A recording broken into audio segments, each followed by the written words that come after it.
Hi, and welcome to 3 Things in 3 Minutes. I'm Nersi. Today we are looking at Arkham Horror 3rd Edition from Fantasy Flight Games. It plays 1 to 6 players and plays in 2 to 3 hours. This is an update of not only Fantasy Flight's previous version of Arkham Horror, but also the other games in the Arkham Horror line, including Eldritch Horror.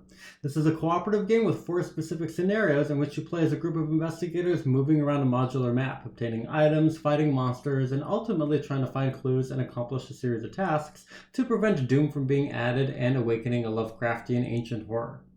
Things I like about this game. This game takes a cue from Eldritch Horror and more so the Arkham Horror card game by creating a narrative that develops throughout the course of the game.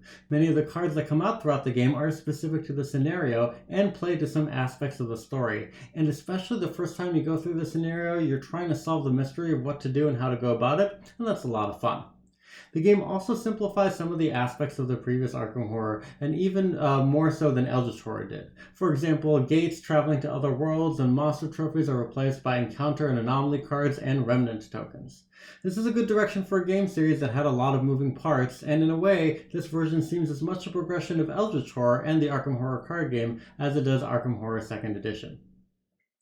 And, as is typical of Fantasy Flight games, the production quality is top-notch with some excellent art and design throughout, even if you recognize a lot of the artwork from their previous games. Some points to consider. Though this game does have a modular board, it doesn't translate into having a more variable setup. Instead, it removes some of the locations from the game that would have been part of a static map, essentially limiting you to only a handful of locations in the scenario. Now, while keeping you focused on a few locations is a good thing, it feels like untapped potential when the modular boards typically open up more possibilities in setup rather than restricting them.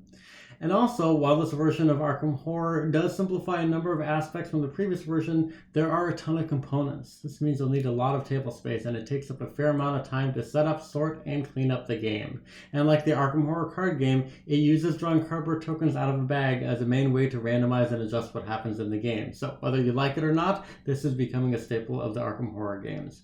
And finally, the tricky thing about the Emergent narrative is that once you know the scenario, you'll know the mysteries it has to offer. And that's the hard part about having an evolving narrative. It's fascinating the first time when you don't know what's going on, but as a consequence, you largely lose the mystery on subsequent plays, at least until you get some expansions to bring you new scenarios.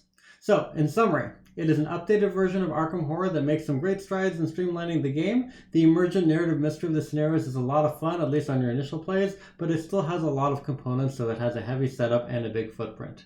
Thank you so much for watching. Please remember to like this video and subscribe to the channel.